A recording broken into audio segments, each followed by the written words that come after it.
everyone! Magluluto tayo ngayon ng picadillo.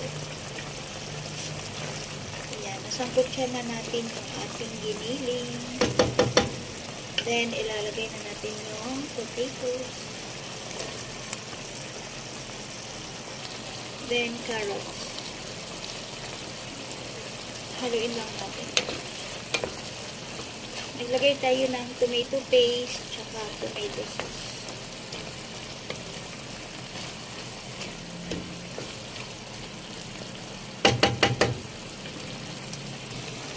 Then, mag-add tayo ng green peas.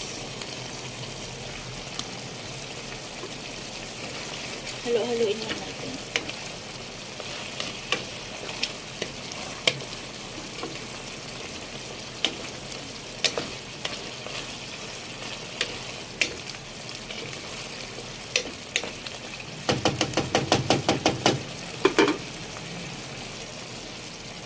Then, titikman na natin.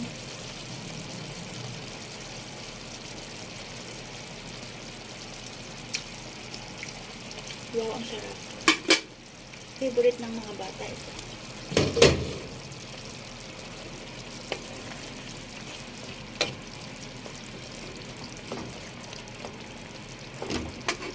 Tingnan natin kung luto na yung potato niya.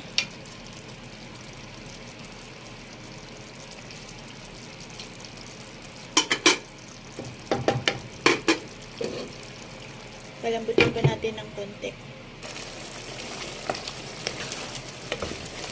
Yan, luto na ito.